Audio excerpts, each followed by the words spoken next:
When Melbourne celebrated its Italian heritage in Lygon Street at the beginning of April 2022, CO.A.S.IT was the main sponsor. The organisation has deep roots in Carlton, the Victorian capital's Little Italy. The Italian community is here. The Italian community has contributed with other communities to make this country what it is, and we are here to stay. CO.A.S.IT is very much part of Carlton and Lygon Street, as you know. We are part of the history, but we are part of the present, and we certainly will work with all of you and all the organizations that support the Melbourne Italian Festival and all the organizations that are committed to the future of the Italian language, the Italian culture and the economic trade between Italy and Australia, so that Lygon Street can return to be what we used to be. Looking after the elderly in the Italian community is CO.A.S.IT's core business today. When it came into existence in the late 60s, its brief was to help Italian migrants fit into their new country. As the community aged, CO.A.S.IT's mission followed. Then, in March 2020, COVID struck. COVID-19 has created a situation where our consumers of our services were unsure. Family members that deal with us every day were not sure what to do and how to do it. So we became a sort of first referent in so many aspects, not just the services to our elderly, but also how to deal with COVID, how to maintain social distancing, how to use the masks, how to live in a very different environment. CO.A.S.IT is an organisation, when COVID first hit, we had to put in a response action almost immediately, and I think we did a really excellent job in basically abiding by the state authorities' requirements to work from home, isolate. We implemented that really quickly, and CO.A.S.IT, I'm really proud to say, assisted all its staff to be able to work from home so that we could continue to provide services to our clients. And I also would like to make special mention of our wonderful support workers who really throughout these times, they were at the front line, they were there providing services, and they really did an exceptional job. Despite all the anxiety, concerns and fears that was around at the time, they've continued to provide services and support. During COVID, it was very difficult. Our staff were communicating with clients over the phone, so they were making daily contacts with about 4 or 5 clients per day, making sure that they were okay, having a social conversation. During COVID, I learned so much on a one-to-one basis. A lot of them have had hard lives, beautiful stories, love stories, any kind of story, they're just beautiful. It was a different way of communicating with our clients. Here it's social contact, one-on-one. Over the phone it's very different, because trying to get a person to actually be engaged for a long period of time on the phone is very difficult, rather than being engaged in a particular activity face-to-face. Face-to-face activities is what the CO.A.S.IT support group has gone back to since mid-February, when things went back to kind of normal. They come out here, they play cards, they play tombola, we do arts and craft, they participate in activities, they enjoy themselves, we go for walks, we have barbecues, we have someone that comes along and sings Italian songs, and they get so much out of it, and it's made a big difference. And people that suffer from anxiety, depression, this helps them by coming out and mixing and finding out that they have the same problem as other people. They don't feel so isolated. The clients love coming here because for them it's a day out. They can put their beautiful little outfits on. They look very nice, beautiful shoes, dresses, things they used to go to parties with, they can wear them here, and they feel proud of their life and what they've achieved. The clients for me are like my mum and dad. Per me è come stare con I miei nonni, parlare di cucina, di orto, della loro vita. E mi trovo sì molto bene, ci sono una bella compagnia degli amici, e poi il CO.A.S.IT dà vita, dà sorriso, e quindi ci spiega molte cose, perché col CO.A.S.IT abbiamo ritrovato la forza di andare avanti malgrado l'età che impone un po' il nostro modo di essere. Their dignity is maintained at all times. And also culturally, the meals that we provide are, you know, the food that they basically know and have cooked themselves in the past, and now maybe their cooking skills have lapsed because of, you know, their inability to stand for long periods of time or go shopping for themselves. And very important that they speak their own language, and they're Italian. They feel like where they once used to go to the Veneto club or other clubs, Italian clubs, this is their club now because they're not able to go out or drive on their own. This is their little Italian club, basically. I've been with CO.AS.IT for about approximately 25 years. Wow. I do mostly activities with them. I enjoy interacting with them. They teach me more than I teach them. The clients themselves, they have made some beautiful friends. Even during COVID, they rang each other up and they supported each other. Abbiamo bisogno di essere in contatto con la gente, di frequentare, di parlare, di sorridere. Quello che ha fatto CO.A.S.IT, 3-4 anni che vengo qua, mi ha aperto il cuore. Però questi 2 anni mi ha preso tutto. 2 difficult years also for CO.A.S.IT's visitation program, which this group coordinates. They match up volunteers with the isolated, lonely elderly who are stuck at home and can no longer get about. They refused to let the pandemic interfere with their work. We didn't stop, we continued remote services. So we kept in contact on the phone, video calls, even postcards. We sent postcards to people that couldn't engage on the phone. But we're really excited to re-engage with the community and, you know, help our communities, help our consumers reconnect. And now it looks better than before. Fantastic. Yeah, they're very excited. Our volunteers are really excited. Consumers are excited to have the volunteers back in person. So we've just gone back to face, and hopefully it's for good this time. So it's made a huge difference, yeah. It's been very hard for them. They've lived hard lives, and now they get to a point where, you know, they're not able to engage in their in the English language. They have physical health problems and they're limited. They're not able to go out. You know, and so they're stuck at home and they feel socially isolated. So, and this is where our program comes into it, where we're able to find a volunteer, find someone that's able to go and spend an hour a week and give that social support. So that way you alleviate a little bit of that, you know, social isolation, loneliness. Yesterday I got to place a volunteer who hadn't been working for the last year or so because her husband had passed away. And she's just come back, and I had a new consumer to bring her to. And it was just beautiful seeing how they interact. The consumer has Alzheimer's, but she was enjoying every second of it. And when her daughter rang her, or daughter went to see her later on, she said she had a wonderful time, and she remembered the volunteer's name and actually said, I can't wait to see her again. And that, it brings me shivers. We rarely have any placements that fall through or aren't, you know, that don't work out. It's usually the volunteers stay with the consumer even if they follow them to the nursing home pretty much until the end of their life, really. So yeah, over 90%, absolutely.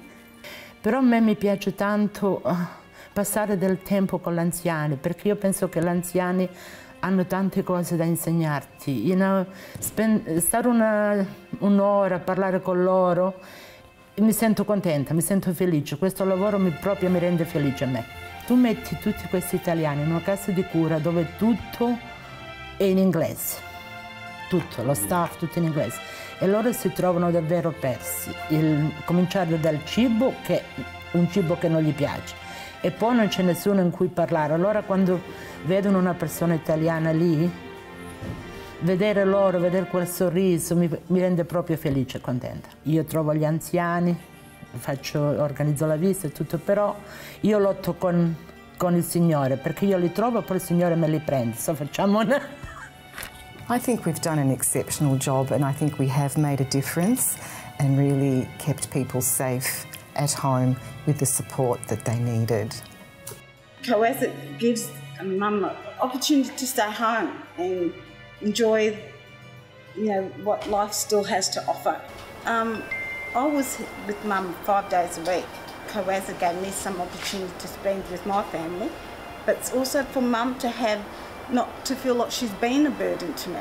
Yeah. So having CO.AS.IT and helping her to be a bit more independent and not relying on us, I think it was really good for her self-esteem.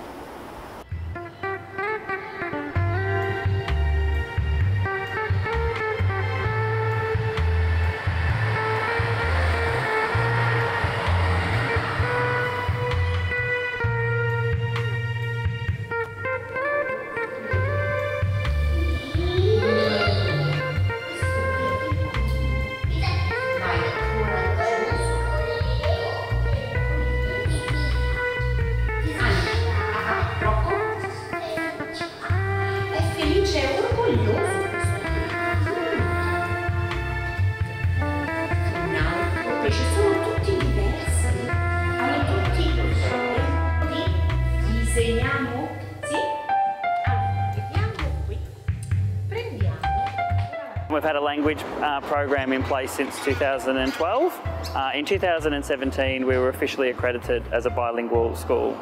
At Brunswick South Primary School we don't say that we teach the language, the Italian language, we teach through the Italian language. And half of our curriculum is delivered in English and the other half is delivered in Italian. Brunswick South Primary School is a real jewel in the crown of CO.AS.IT's other side. Next to the Aged Care Services Department, there's the Language, Culture and Heritage Department. Noi abbiamo consolidato ormai il rapporto con la Brunswick South Primary School, non è più un progetto pilota, è una realtà radicata nelle modalità di insegnamento della lingua italiana. È una realtà consolidata, questa delle scuole bilingue, c'è ora una seconda scuola bilingue, la Footscray Primary School, e stiamo lavorando ora affinché si possa concretizzare anche una scuola bilingue a livello secondario. We've always had a long-standing partnership with CO.AS.IT and the Italian government and the generous support of language assistance and resources for our school. My role is to support, to assist the Italian teacher, and my main focus is the speaking part. CO.AS.IT supports the teaching of the Italian language in the Victorian public school system by providing language assistance. Let's say normal class, we can start with reading a text so they can practice their reading, and I can correct their accent and the way they pronounce words. And then from their reading text, we can start asking some questions, and then we can bring it to their own personal experience. COVID has taught me that to talk to people, to be careful with the way you talk to people. It's very important to care not only about what you're learning, but how people feel. And when you teach a language, especially, I must say, it's very important to be careful with the questions that you ask, with what you talk about. And these become even more so when you're in a situation of lockdown where people are isolating and they are taken away from what they do in their daily life. They can't see their friends, they can't see their grandparents, and they already feel bad and they're not happy. And your role is to try to stimulate them somehow.